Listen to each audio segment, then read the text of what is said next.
Hello again. I'm reading to you from sunny Georgia. Yes, today is sunny. It hasn't been sunny for a long time. We've had lots of rain, which I know you would appreciate. But anyway, it's a beautiful sunny day, and I thought a perfect day to read you a story.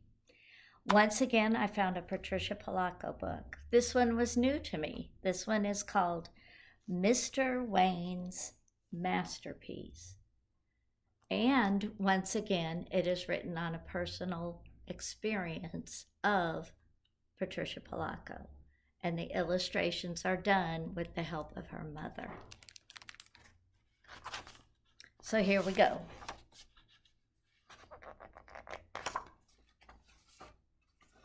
It says, my worst nightmare had come true when, after a few days of school, Mr. Trenchina asked me to read my essay out loud. I love to write, but getting up and reading my essay in front of everybody, I just couldn't do it. No way. But when he called on me, I had to do it.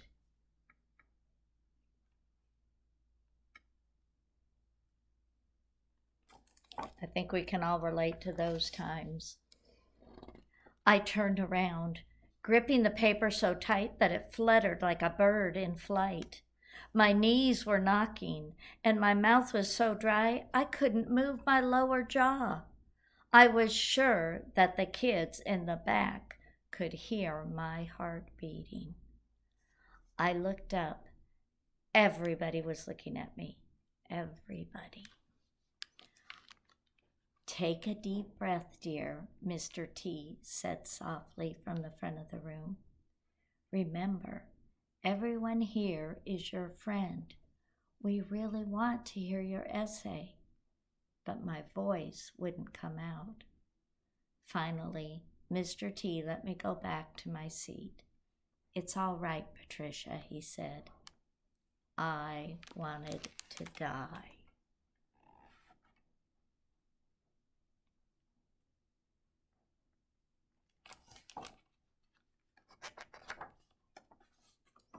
Later that day, Mr. T said he had someone he wanted me to meet.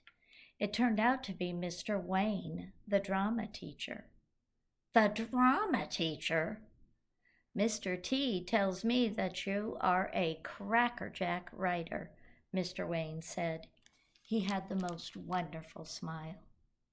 I like to write, I admitted. And he tells me that you have a problem getting up and speaking in front of the class. I just looked at the floor. Well, just maybe we can get you past that, he said, grinning and turning me toward a group of kids painting something on the floor. Our class is working on a winter play.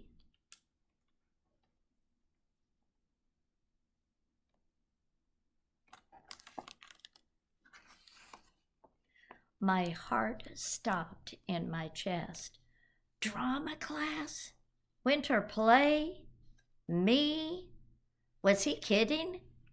Did he really think I could get up on a stage in front of people? Maybe hundreds of people? Well, after supper, Mom and I were sitting in our favorite chair together. She was a teacher now, but my uncle said when she was in college, she was the best actress ever. Everyone thought she would end up in Hollywood. When I told her that Mr. T had gotten me into the drama class, she was pleased. Tricia, you're going to love it. It will bring you out of your shyness. You'll be better than I ever was, she cooed. I didn't have the heart to tell her that I hated getting up in front of people and speaking. That when I did, I felt like I couldn't breathe, that I knew I'd fail. All I said was, I'll never be able to speak in front of people, Mom. Never. My mother thought for a time, and then she kissed me. Please try, Trish. It will bring a joy to your life that you can't even imagine. I knew for once my mother was wrong.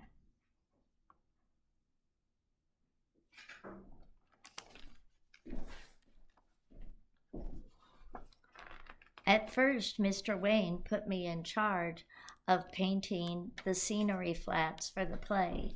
Someone had told him I loved art. Most everyone in class was working on the play itself. It was called Musette in the Snow Garden, about a little girl and her friends who disappear from this mysterious garden. Something like a winter Peter Pan. Mr. Wayne had written it. He joked that it was his masterpiece. After a time, I became more and more fascinated listening to the cast rehearse for the play. I found myself mouthing the words as I painted and helped build the sets. Before long, I knew everyone's part, but no one knew. You can see her painting while everyone else is practicing.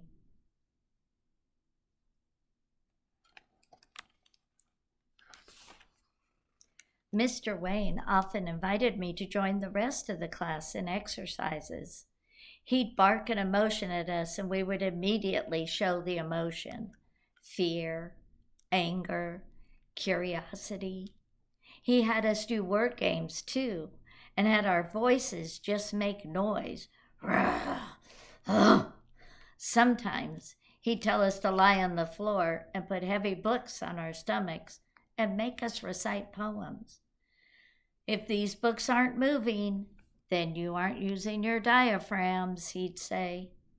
I was really beginning to love this class.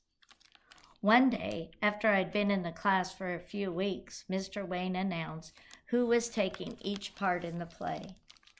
Caitlin Burns would be Musette, the lead.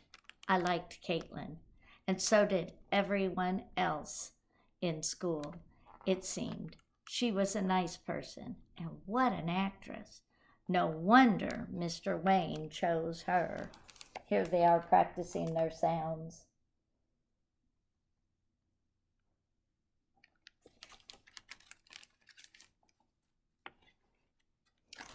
Finally, one day, as I was finishing up a scenery flat, Mr. Wayne gathered the cast on the stage. You all should have memorized your parts by now. Remember, on the night of the performance, there will be no one but each of you on the stage. You'll have to know your lines by heart. Yes, they all shouted.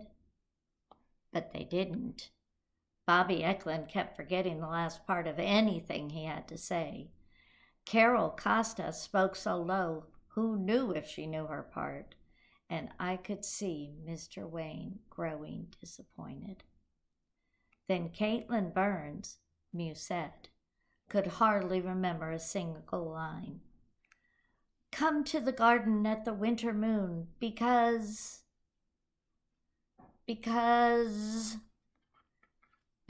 this is when the magic chair will appear, I blurted out. What was I thinking? But Mr. Wayne didn't seem to mind. So every time someone forgot a word or phrase, I shouted it out. Patricia, Mr. Wayne finally said, do you know this entire play by heart? I had to think for a moment. Well, I guess I do, I answered. Absolutely splendid, he said with a smile. You must become our prompter. Yes, I nodded. I could do that, as long as I didn't have to go out on that stage. There she is, prompting everybody from her ladder where she's painting.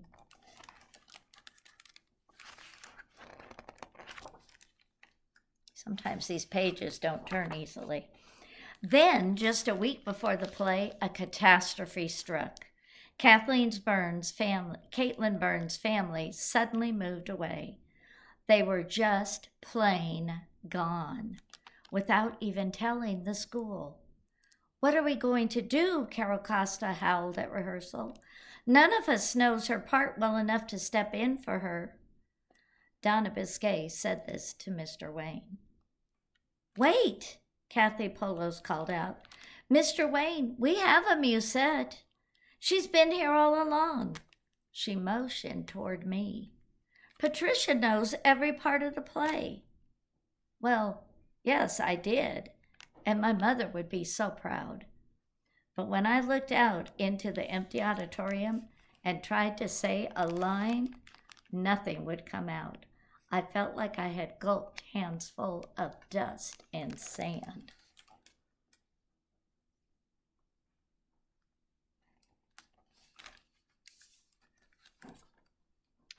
Finally, all I could manage to get out was a shaky, "No, Mr. Wayne, not me."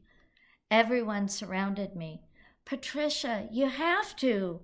You just have to," they said. "Oh, please do it. Please," Mike Conlon added. Mike Conlon had never spoken to me before.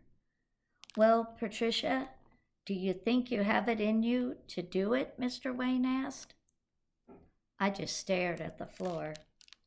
"She won't do it," Bobby Uckland finally scoffed. "She's afraid. She can't even read her English papers out loud in front of the class." And this time, Bobby Uckland was right. I was afraid.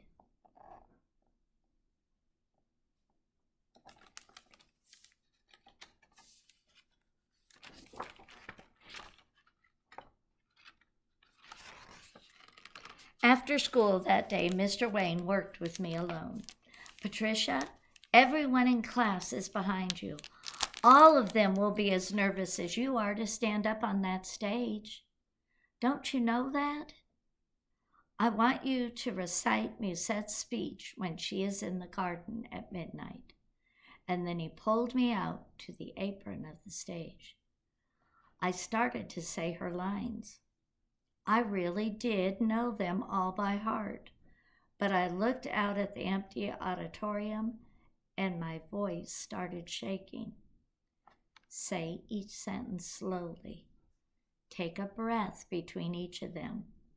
I notice you're locking your knees. Don't do that. Relax. Move around the stage. You've heard my directions, so you know them by heart too. Mr. Wayne coaxed me. Patricia, let the play take you. I forgot the audience that wasn't there. I did exactly as he instructed. I let the play take me. With each sentence, I seemed to gain a strength I didn't know I had. That's it, Patricia. You are Musette. And that's Mr. T talking to Patricia. Actually, that's Mr. Wayne. Mr. T was her homeroom teacher. The night of the play, Mom came backstage and helped all us girls get into our costume. I was excited but terrified. I couldn't even remember my opening lines. "How many people will come to see the play?" I asked her. "Didn't somebody say it could be over 100 people? 200? It doesn't matter, dear Trish. The moment you step out on stage, everything will come to you." 100 people. 200. My heart was pounding really hard and fast. I could hardly breathe. Carol came up behind me. "You've been perfect in all the rehearsals. You are going to be great," she whispered.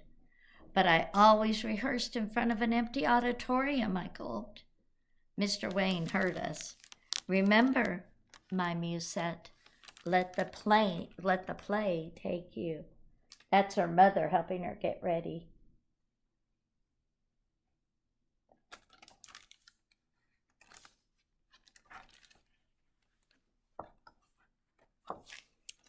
Goodness. Then he brought me up to the stage, and we waited in the wings until it was my entrance. I peeked around the curtain. I could see in the darkness the packed audience. mostly adults, but some children. My mouth was dry and I couldn't feel my legs anymore.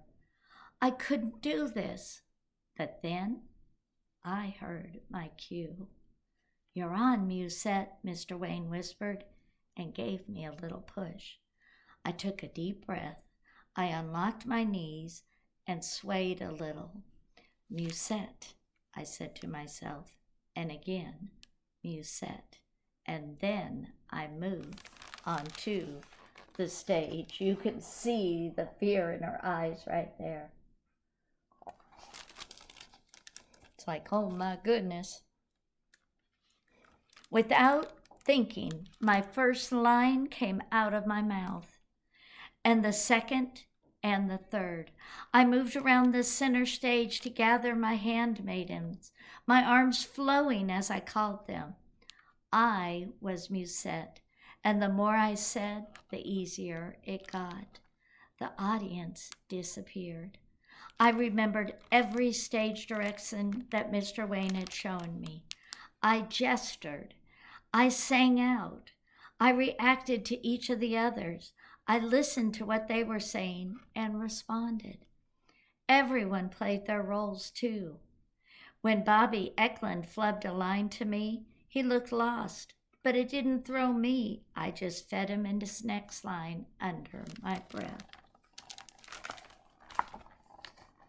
I bet she was feeling good, and her teacher must have been so proud. I was on fire.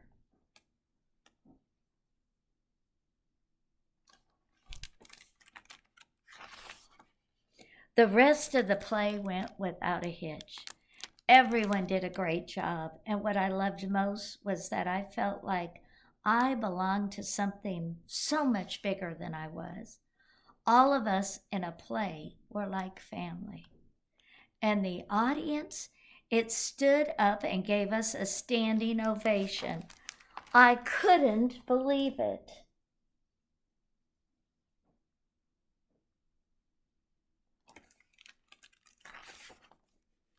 After the last curtain call, I found Mr. Wayne. "You were right about everything," I gushed. "Once I started, I forgot the audience. No butterflies, no stomachache, no shaky legs. I knew exactly what to say." "Do you remember that I called my play my masterpiece?" I said that I did. "Tonight, Patricia, I have another masterpiece." "Where is it, Mr. Wayne?" Maybe he'd written another play. "It's you, Patricia. You showed courage and grace. You stood up to your fears. Tonight, you're my masterpiece."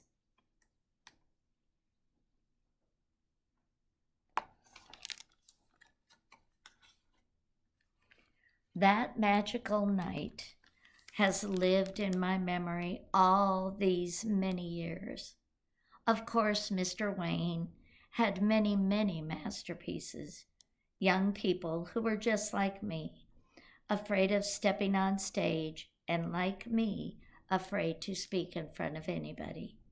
He molded them into miraculous creatures that, because of his workshops and good ideas and his belief in them, discovered the real power they had.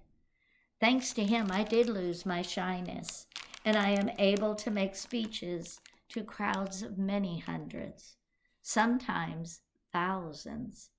He taught me to speak from the heart and to believe in myself. But most of all, he taught me that all of us are masterpieces if given the chance and encouragement to be one. And that is Mr. Wayne's Masterpiece by Patricia Polacco. I hope you enjoyed it as much as I did, and I hope you have a wonderful day. Goodbye until next time.